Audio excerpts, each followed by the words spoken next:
ভরতপুরে পথশ্রী প্রকল্পের নতুন ঢালাই রাস্তার উদ্বোধনে খুশি এলাকাবাসী। গ্রামীণ যোগাযোগ ব্যবস্থার ভুলবদল ঘটাতে পশ্চিমবঙ্গ সরকারের পথশ্রী প্রকল্পের অধীনে এক নতুন অধ্যায়ের সূচনা হলো ভরতপুর 1 নম্বর ব্লকের ভরতপুর পঞ্চায়েত এলাকায়।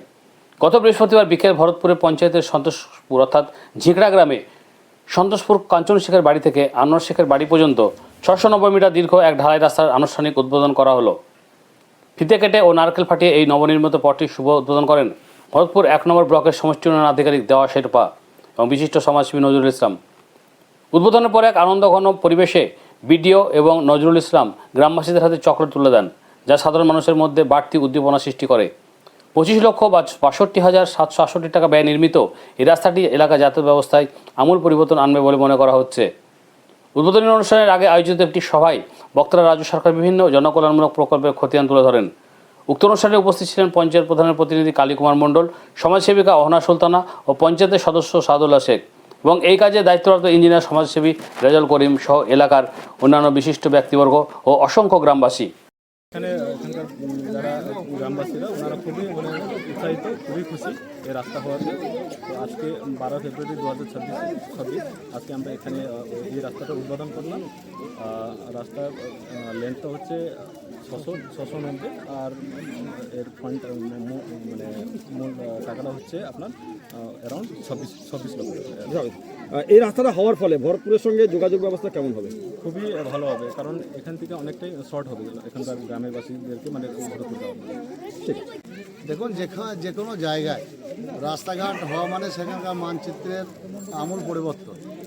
যে জায়গাটায় আমাদের এই রাস্তাটা হলো সেখানে এখান থেকে ধরুন বাঁধের ক্যানাল অবধি চলে যাবে। তো এখানকার যারা মানুষজন তাদের ভরতপুর যাতায়াতের ক্ষেত্রে অনেকটাই সুবিধা হলো এবং এখানকার মানুষ যারা কর্মজীবী মানুষ বিভিন্ন টোটো বা অন্যান্য যানবাহন চালায় তাদেরও ধরুন অনেক সুবিধা হলো। আমরা পথশ্রীর মাধ্যমে ভরতপুর ব্লকে প্রত্যেকটা অঞ্চলে 3-4টে করে বড় বড় রাস্তা আমাদের নেত্রী মমতা বন্দ্যোপাধ্যায়ের দৌলতে আমরা কিন্তু পেয়েছি এবং সেই কাজগুলো ইতিমধ্যে সবই শুরু হয়ে গেছে। এবং ছোট ছোট মানুষের যে চাহিদা, যেখানে একটা লাইট বা একটা ড্রেন বা একটা কিছু সংস্কার বা আইসিডি সংস্কার, এই ধরনের কাজগুলো আমরা আমাদের পাড়া আমাদের সমাধানের মাধ্যমে সেই কাজগুলো আমরা ইতিমধ্যে শুরু করেছি। আপনি এটা বলতে পারেন যে ভরতপুর ব্লকের বড় রাস্তা আর আছে বলে আমার জানা নেই। নেত্রী মমতা বন্দ্যোপাধ্যায় দৌলতে পিছিয়ে পড়া যে সমস্ত গ্রাম যেখানে রাস্তার প্রয়োজন ছিল, সেই জোরগাছি থেকে আরম্ভ করে সুদূর গড্ডা পর্যন্ত, এই গড্ডাতে কিছুদিন আগে একটা আপনার এসআইডির মাধ্যমে আমাদের প্রায় 4 কোটি টাকা ব্যয় একটা রাস্তা নির্মাণ হচ্ছে, যেটা শাহবাজপুর ঘাট পর্যন্ত চলে আসবে। এখান থেকে জেলা পরিষদের রাস্তা ওখানে কানেক্টিং হবে।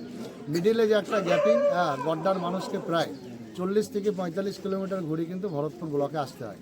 তো আমরা চেষ্টা করছি মিডিলে একটা সাঁকো ডাকো তৈরি করে সেখানে যাতে ওখানকার মানুষকে ভরতপুরে প্রায় 15 থেকে 20 মিনিটের মধ্যে তারা যাতে ভরতপুরে আসতে পারে, সেই ব্যবস্থাটা কিন্তু আমরা করছি। তো এই নেত্রীর দৌলতেই কিন্তু এগুলো সম্ভব হচ্ছে। এখানকার মানুষ জানে, যারা বয়স্ক মানুষ আছে তারাও জানে যে বিগত দিনে বামফ্রন্টের আমলে রাস্তাঘাট বলুন, লাইট বলুন, সেরকম কোনো ব্যবস্থা ছিল না।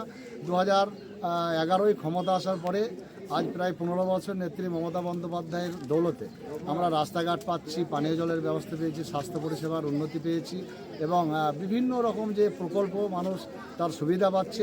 অতএব আমূল একটা পরিবর্তন, সারা বাংলার মানুষ তার সুবিধা এবং সুফল কিন্তু ভোগ করছে।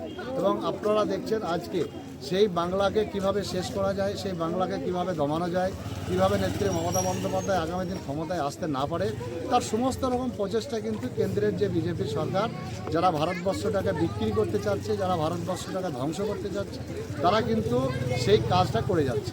এবং আপনারা দেখছেন এসআইআরের মাধ্যমে মানুষের যে হয়রানি, এসআইআরকে কেন্দ্র করে বহু মানুষ আজ মৃত্যুবরণ করেছে এবং তারা চায় যে বাংলায় মানুষকে ভোটাধিকার বঞ্চিত করে 1 থেকে 1.5 কোটি মানুষকে বঞ্চিত করে তারা আবার ক্ষমতা আসার যে তাদের প্রচেষ্টা, সেখানে কিন্তু বাংলার মানুষ তাদের সমস্ত চক্রান্ত সেখানে কিন্তু ব্যর্থ করবে, এটা আমি আশাবাদী।